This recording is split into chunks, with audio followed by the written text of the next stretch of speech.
You're listening to the More Than the Music podcast, episode 23, featuring The Afters. There's those things that happen in life that kind of define who you become, and that for me was one of those moments, because it was a moment where I could have lost my entire family. We could have been wiped out. In fact, I was devastated this week when I saw in the news a family traveling through Colorado. They were actually going to get training to go on the mission field, and it was a family just like mine. It was a husband and wife and their 3 children. They got into a big highway collision and their entire family died. And I broke down when I saw that, because I thought that could have been my family. You're about to hear how Josh and Matt started the band because they were singing drink orders at Starbucks, why a serious car accident changed Josh's outlook on life, the tragedy and loss every band member was dealing with before the album, but how that led them to write songs of triumph on Live On Forever. I'm Justin Paul, along with Josh, Matt, Dan, and Jordan from The Afters, and we're going to talk about a lot more than just the music. More Than the Music is hosted by Justin Paul, a touring musician turned national radio personality who loves the dramatic, humorous, sometimes tragic, and often inspiring story behind the songs from your favorite artists. You can connect with the show at wayfm.com/Justin. Now here's your host, Justin Paul. I am so thrilled to be joined by The Afters. What's going on, guys? Hey. I've got Dan, Jordan, Josh, and Matt. Thank you for doing this. Thanks for being here. Thanks for having us on. We're going to talk about the stories behind the brand new album, Live On Forever. But before we get into the music, before we get into the songs, catch us up. This is your 5th studio record. 5th album. Catch us up from what's been happening. You don't have to go to birth, but what's been happening over the past couple of years with The Afters? My mom and dad met each other, fell in love. So we've been a band for, quite a while now. Matt and I, we actually went to middle school, high school together, ended up starting the band. After we graduated, we worked at the same Starbucks. And so we made coffee together. And just so you know, there is coffee sitting in the studio right now. You can't see it, but it's there. Yeah, they made us a French press here. You guys are awesome. Yeah. So we kind of got to know each other better working at Starbucks, and started playing music together. We ended up putting together a band because people told us that we sounded good singing there in the store. Singing their drink orders. Because we would just sing out, we would make up songs and sing out drink orders. Just dumb and stuff. So people started saying, you guys sound good together. So we ended up playing some shows, and we played a Halloween alternative night for this youth group. Like a Hallelujah Fest? It's not Halloween. Exactly, yeah. Fall Fest. A fall fest. Harvest Fest. And Yes, one of the other bands that was playing was a band called MercyMe. Nobody had heard of MercyMe yet. In fact, I remember hearing I Can Only Imagine that night, and they had the words up on the screen. And I thought, man, that's a pretty good song. That song's okay. That might do something for them. It's all right. We ended up keeping in touch over the years. They loved our music. We became friends. And ultimately, we ended up getting signed because Bart called us and wanted to sign us to their record label. So they were the first band that we toured with. We all quit Starbucks to go on tour with MercyMe. And then down the road, we met these guys because we had a different bass player and drummer originally. And they had to step away. Did you guys work at Starbucks too? We didn't. They liked Starbucks. They liked coffee. Dan and I played in other bands. Okay. I thought that was a prerequisite to being in The Afters. You had to work at Starbucks. It should have been. Dan used to be in a band called Mainstay. I used to be in a band called Storyside B, and they both came to an end.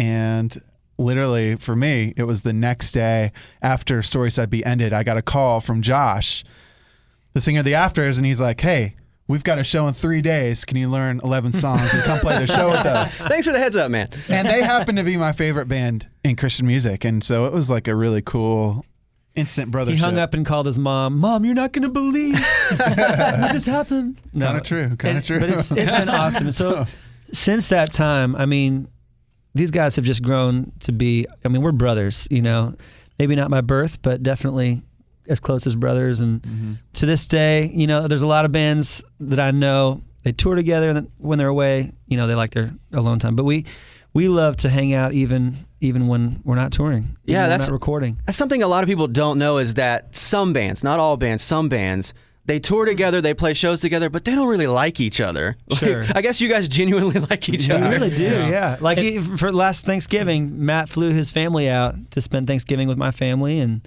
spent a week, going around Arizona, and we truly, genuinely love each other and hanging out. And It's funny because every Christmas we take a break and you give it till about December 26th before you'll see a little text come through that says, Yeah. hey guys, Hey, when are we gonna get together and hang out? Well, you guys started in Dallas, but now you're kind of spread out all over the country, right?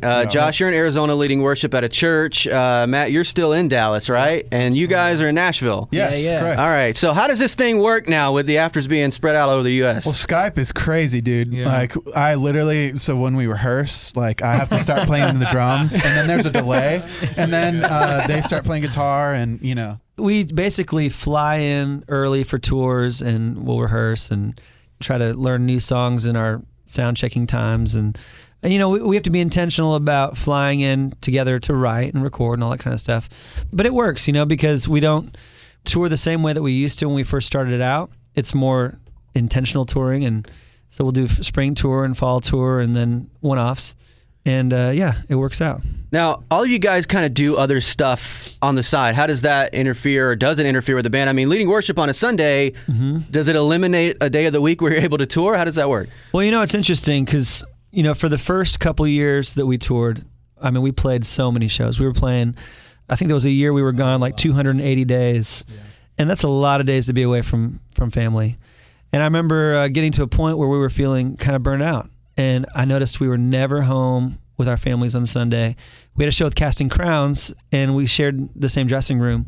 And I remember talking to Mark Hall, their singer, and just kind of venting and saying, how do you do this? You know, I can't go on like this. You know, I feel like I'm not as involved in my family home life as I need to be. I'm gone too much. Does this ever end? And I told them, I feel like I'm never at my church. You know, I want to be a part of my kids' spiritual upbringing. And I feel like the people at my church probably think that my wife is a single mom who keeps showing up with more kids and has no idea. They don't even know I exist. And so he said, you know, I totally understand. And he said, you can change it. He's like, I'm on staff at my church. He said, I'm actually the youth leader at my church. And he said, you can take charge of that and tell your booking agent and your manager how you want to tour, how you want to do this. And if you're faithful in those things and being a father and being a husband, leading your family, then God's going to bless the other stuff. But you're not called to be a musician first. You're called to be these other things first, and being a musician is down the list. And so that, man, it struck a chord. And we came home, and Matt and I, we had some serious talks about it, and we decided to change everything about how we tour, and we got involved in our churches, and man, everything changed. And it was almost like when we cared the least about success and just wanted to be faithful is when God blessed our ministry and the band the most. That's funny how God does that. When we wanted it the most and we were ready to do anything for it, that's when it was the hardest. But when we put the right priorities first, that's when God blessed it the most. Yeah. Now, Dan and Jordan, you guys work for Disney Music Publishing. How does this work? Okay, are you writing like tunes for Disney movies? How does this work? Yeah. We just wrote a song for the new High School Musical movie that's coming out. So it keeps us busy. It's our job off the road. You know, I am a producer, songwriter. Dan is a songwriter. Yeah. And it's super fun, man. That's what I love. So how do you get in that mindset from helping write after songs to go writing Disney tune songs? I mean, that seems like It goes through like a dozen packs of bubble gum. it seems like down a at the different, console. like opposite ends of the spectrum. Yeah, it's interesting because a lot of times when we have to write for a TV show or a movie or something like that, they want something very specific. So a lot of times they'll send over like a scene with certain lines, catchphrases, lines, the characters, who's singing, all these things. And so you have to try and get yourself inside of that character and then write the song from that perspective. And it's hard. It's really hard. So I remember you guys had a song in the running for Pete's Dragon. Pete's Dragon, yeah. And they sent you a clip of the movie because the movie wasn't done yet. But there was a clip that had like all green screen stuff, right? Yeah. And so they had to kind of capture the vibe of the movie without it even being done. Dude, that sounds like an incredibly difficult job. And it also sounds like you'd almost have to have like this little bit of like childlike mind in your head to get these show tunes out. They definitely have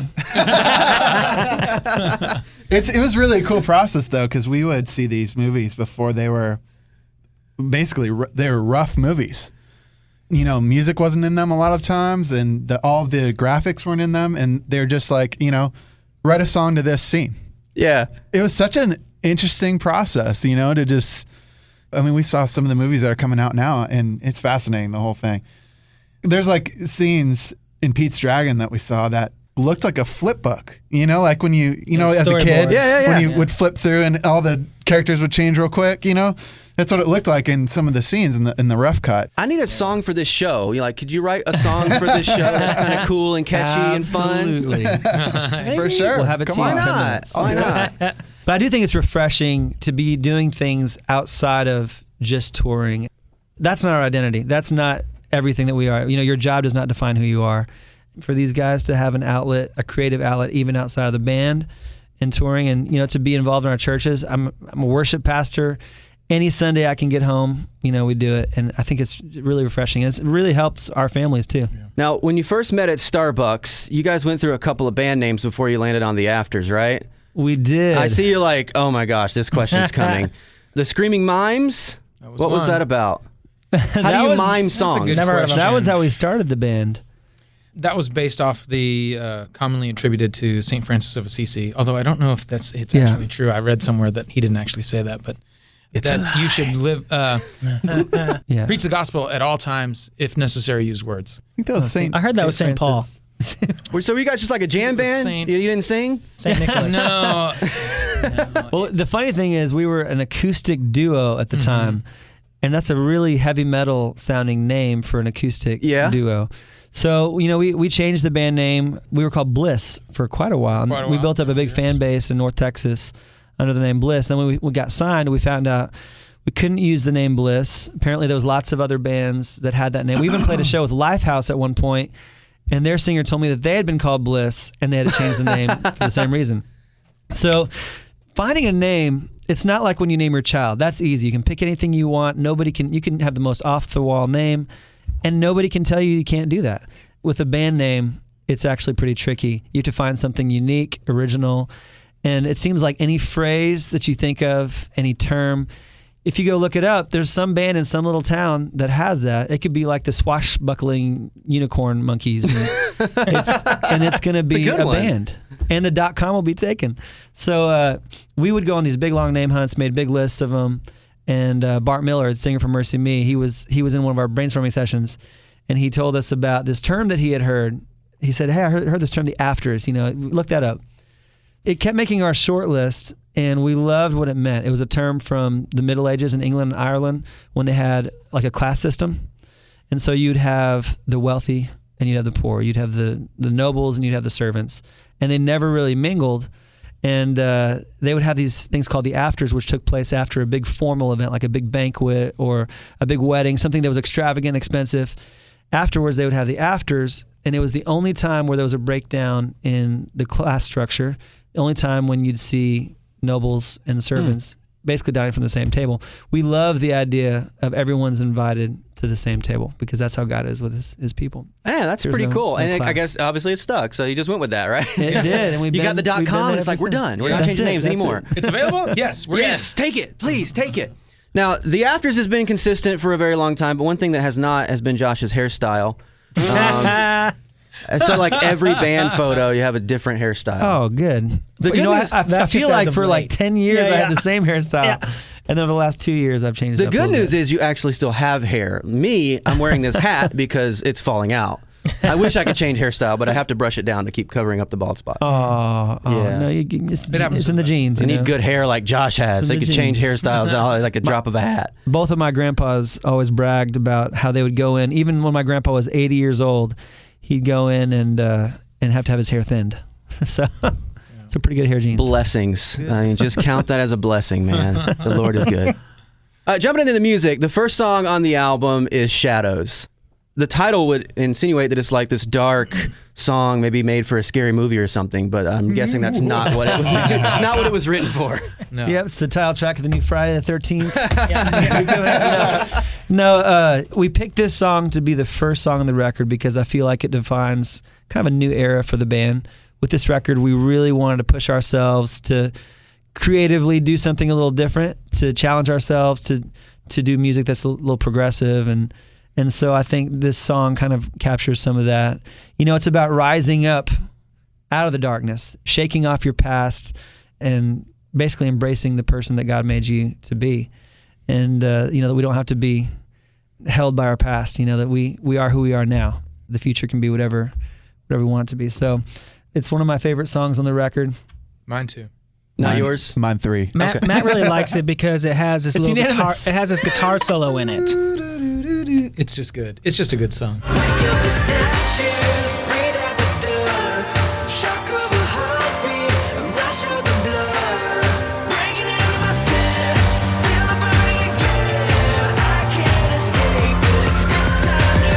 From the shadows.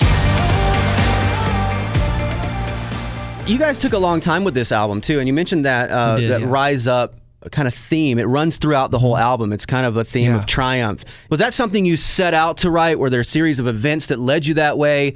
How did you get to that theme on this record? I think when you look at a new record, the record you start out to write isn't always the record that you end up with. But I do think it's a little time capsule of what has happened in those years leading up to it. And so if you look at where we are as a band, this is our 5th record. We've been a band. I mean, Matt and I have been playing music for 17 years. We've been, a signed band since 2004. So it's one of those moments for us, like, okay, what are we going to do moving forward? And we knew that we didn't want to just go and make the same record that we've made before. We wanted to challenge ourselves.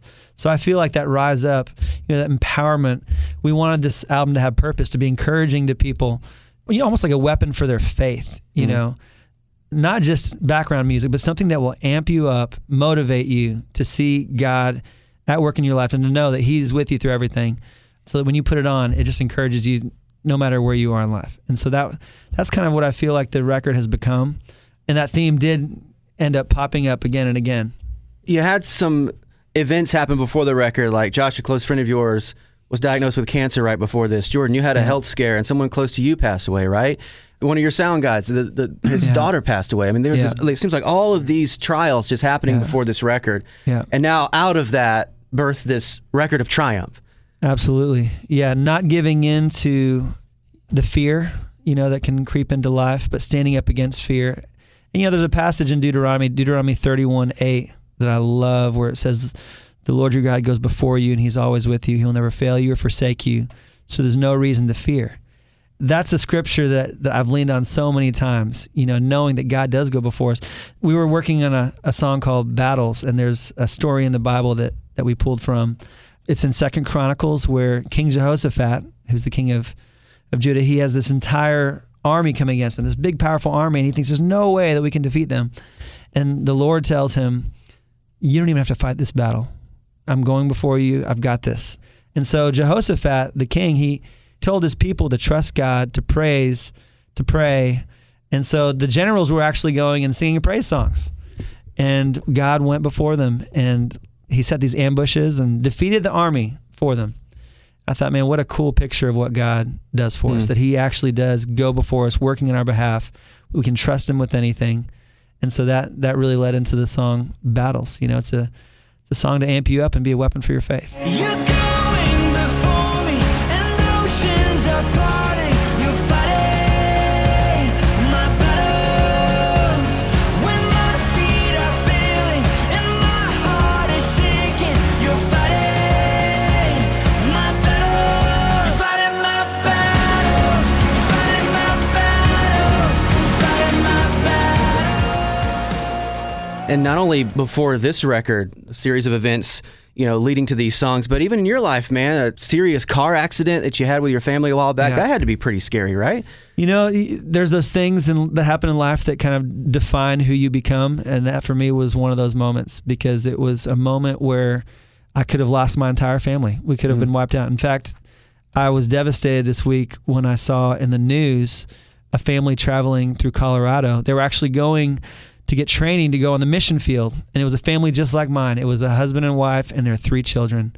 They got into a big highway collision and their entire family died. And I broke down when I saw that because I thought that could have been my family. And you know what? If that had been God's plan, that would have been okay. I truly believe that. For some reason, we all walked away from that. And it was one of those moments that we all looked to and know that God had something more for us, and we don't take that for granted. And I remind my kids of that all the time. as you experience those things in life, as most of you, I'm sure, have, it just makes you appreciate life so much more, right? I mean, life is precious. Life is precious, and it can be taken away in just a moment. That's why we got to live with urgency and intention. You know, we got to live the life that we want to live. You know, live for Jesus now. That's not some far off thing. Oh, I'm gonna serve God when I'm older, and maybe then I'll do some missions or I'll tell people about Jesus. But do those things now, because now is all we have. Mm-hmm. And the song "Live On Forever," it's a hopeful song after tragedy, right? Yeah, it's the first song we wrote for this record. We had so many people in our life who we had lost, and it was just a hard season for that. Losing people that we love, that's one of the hardest things we go through in this life. It's so unnatural. Death was not a part of God's perfect creation, and so when we lose the people we love, it leaves a great void. And so because of that, our mind had been on heaven a lot. Mm. We wrote this song about this place called heaven that Jesus has gone to prepare for us. And one of my favorite descriptions of heaven is in Revelation, where it describes heaven as a place where there's no more pain, no more suffering, no more death, no more crying. And then my favorite part, it says, and these things will be gone forever. And that's the hope that we have. This life is so important, but we have the hope of eternity with Jesus in a place where all the pains and suffering of this world won't even exist. I honestly don't know how people who don't believe in God deal with that type of situation, because my grandmother passed away recently, and yeah, it was sad, and yeah, we mourned, and yeah, we cried as a family, but there was this undeniable peace of knowing that we're going to see her again. And I love that this song represents that.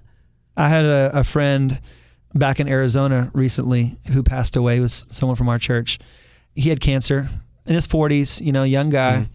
We talked to him about how he was feeling and, his fears and those kind of things. He said, it's inevitable that we're all going to die. Am I dying sooner than I wish I was? Yes. But if we truly believe what we say we believe, it shouldn't be a scary thing.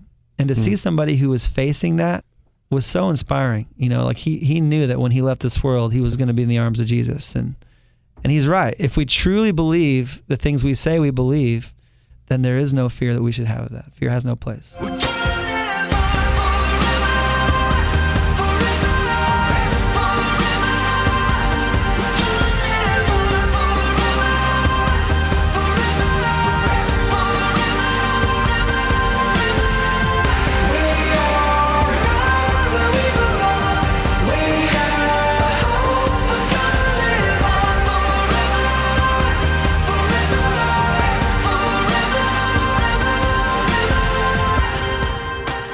Now, you guys spent a lot of time writing these songs. I mean, it's been 2 years since the last Afters record came out. Are you just perfectionists, or really, why are we making us wait 2 years for the next album? I think we strive to do everything that we do with excellence, and it's probably easy for us to look at it and go, gosh, it could be better. Let's revisit this. Let's rewrite this. Let's do this. And, I think we just want every song to not only, represent what we're going through and the people that are in our lives are going through, but to represent, we want this to be, good enough for God to listen to. What would you bring him? If you spent a couple of days working on a song, would you take that to him, or would you really kind of think about it a little more? Would you really put more effort into it? So, I think we got to do whatever God's called us to do with excellence. And so I think from our perspective, music is what we do, and we want it to be the best that it can be. We would often, the truth is we rewrite songs a lot. We will get an initial idea down, and we'll rewrite a song 4 or 5 times. It's not uncommon to do that. Mm-hmm. It is, I think, for maybe me personally, I'm a perfectionist. I'm constantly wanting to always beat what we have. I actually produced the record, so it was my first time ever producing a full-length record. With that comes a whole another set of, it's not just writing a song, now it's coming up with all the sounds and making everything weave together, So it was such a rewarding process, though. And again, when you're best friends, when we're all coming together and doing this stuff, it's so amazing, and it's so much fun. And it's not just that, but we have purpose with what we're doing. We know what we're trying to do with this record. We're trying to reach new people. We're trying to reach younger people. We're trying to just do something different than everybody else with this record. I love the fact that you can actually redo it, because I'm a kind of a perfectionist too, but when I turn off the mic, like I can't redo what I just said. It's like, you sound like such a dummy. But nothing I can do about it. Nothing I can do about it. Now, when you guys first started, you obviously didn't have family and kids and all that stuff back in the early days. How has all that changed for you guys, and in the way you look at life and the way you write songs? I got married young. I was 19 when I got married. Matt got married pretty young too, and started having kids pretty early. So even when we started the Afters, we already had kids, and so our family has always kind of known this lifestyle, the touring lifestyle, but it definitely changes your perspective. I think if you look at the subjects that we wrote about after having kids, there's like our last record had songs like "Life is Beautiful," seeing life through a little different lens, and a lot of that's because of having a family. Having more life experience, having kids, that brings a lot of joy and richness to life. Jordan, you're the only one without kids, right? Yeah. Me and you are in this holding boat out. right here. He is holding out. Yeah. It's a conversation, though. How long have you been married? Hello. 5 years. Okay. Yeah. Exact same boat I'm in. Every one of our friends around us is having kids. Everyone is asking, when are you having kids? yeah. Mom and dad won't shut up about it. Oh, yeah. Oh, It's I'm like, sure. Dude, they want grandkids. We started getting Bad. presents during Christmas time. I promise you when I say that, like, we've literally started getting presents. Like, the parents are just overweighting. They're just like, Hint, hint, we're hint, literally hint. just getting this kid presents. They're already buying gifts for the kid. That is, okay, that's a next level pressure, man. Totally. Watch Totally. Your Not in-laws there are yet. going to come over and they're going to start like Preparing a room. turning one of the rooms into a nursery. Are you an only child? Do you have brothers I'm and an only sisters? child, Okay. yeah. See, at least I have older brothers and sisters who have kids. yeah. For my parents, they're already grandparents. But Right, still, right. I'm still feeling that pressure, man. Totally. But you met your wife in high school too, right? Or I did, even youth group. yeah.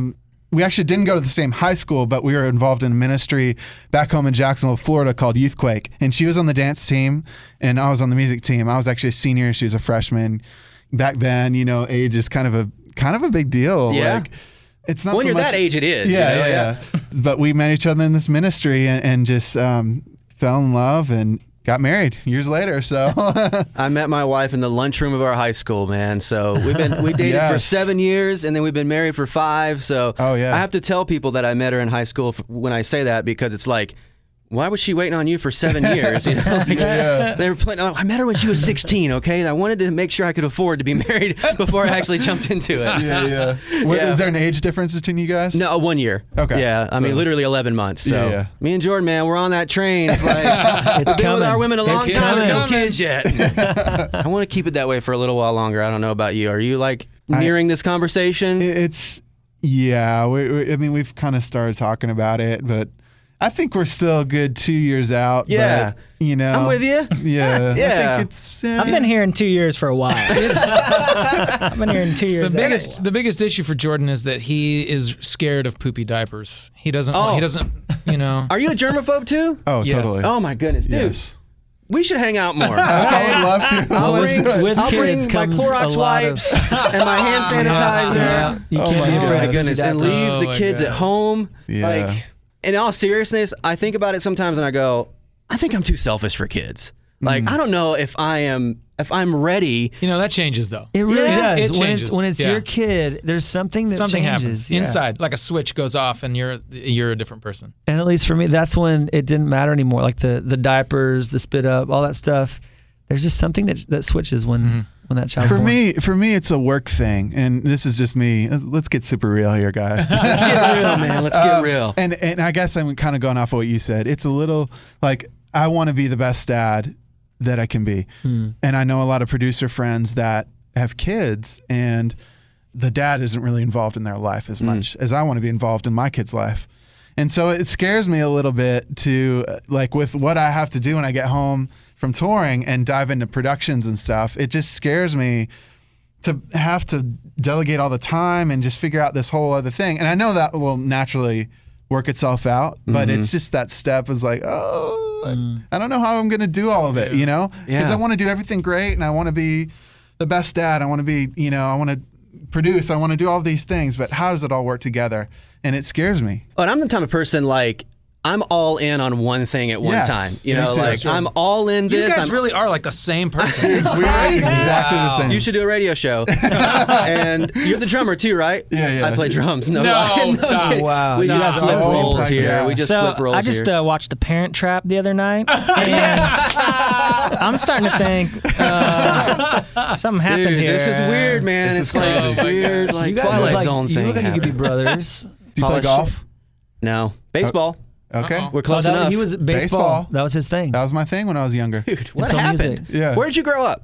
Jacksonville, Florida. What? I grew up. Who's your mom? I grew up 2 hours from there. Oh. I grew up 2 hours near from there. Valdosta, Georgia, Oh, wow. Okay. What? in a little the town called world? Tifton, in a smaller town above Yes. Tifton called Chula. All right, we're gonna get Whoa. DNA. Dude, Jordan's test like, here. that's where my mom's from. What? That's where my dad's from. Turn to test. All right, it's done. I'm in the band. Jordan's taking over the radio show. Let's I think switch it would be seamless, man. I think it would be absolutely seamless. You guys have had some really cool success too, seeing your songs being put in TV shows and movies and all that stuff. Yeah. When you're writing, are you setting out for that, or is that something that just kind of happens? You know, sometimes we do. We set out to write songs that we know, okay, this is a song for TV and film. Sometimes it just happens because there's times when the most unlikely song will get picked for a placement. Like our song Lift Me Up was picked to be this big promo song for a show called, or was it the theme song? Promo. Was it promo? Just promo. For the whole season of this game show, which is like the most random placement, right? Lift Me Up for a game show.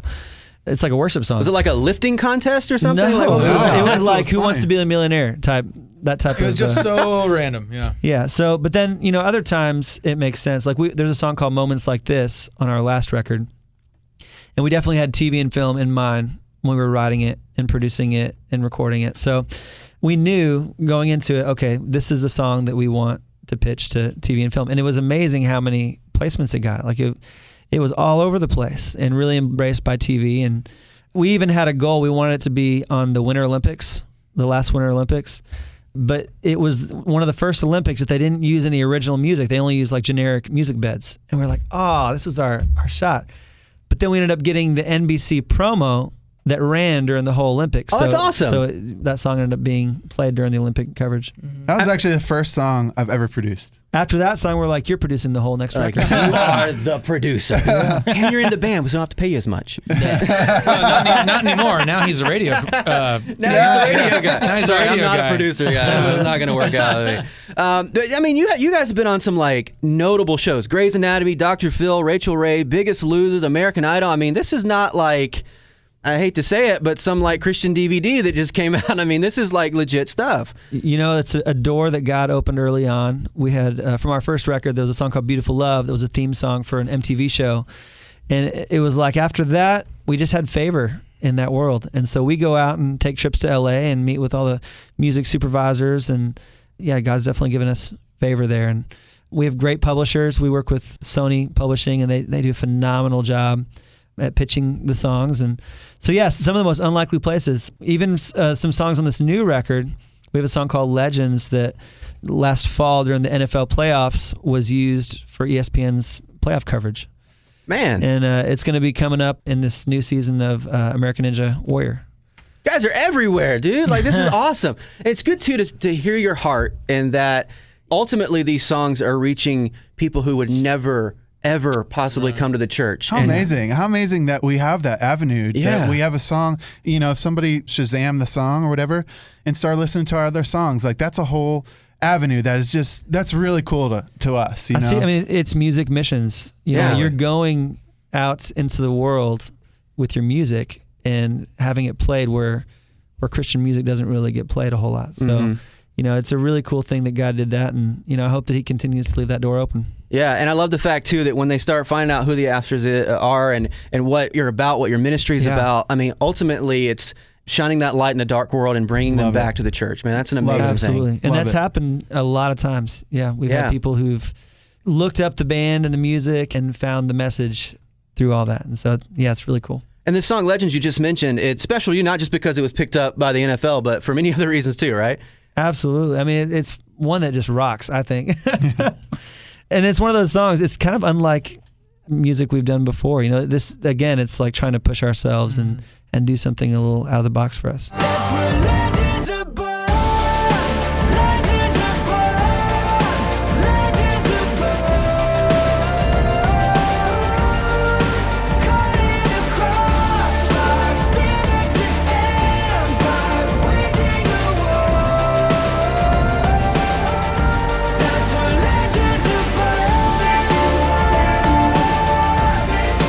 Legends are born. Guys, I'm so glad you're here. Thank you for doing this. I appreciate Thank you so much sharing for the having stories us. behind these Yeah, songs and seriously, thank you. get to know a little bit more about the Afters. Thanks for doing this, guys. Yeah. Love it, man. Thanks. You've been listening to the More Than the Music podcast, episode 23, featuring The Afters. If you've enjoyed this episode, or any others, would you kindly give the show a 5-star rating and review inside iTunes? Your 5-star rating and review would be greatly appreciated. I'm Justin Paul. To connect with the show and to even have a chance to win a copy of The Afters Live On Forever, which was featured in this episode, just go to wayfm.com/Justin.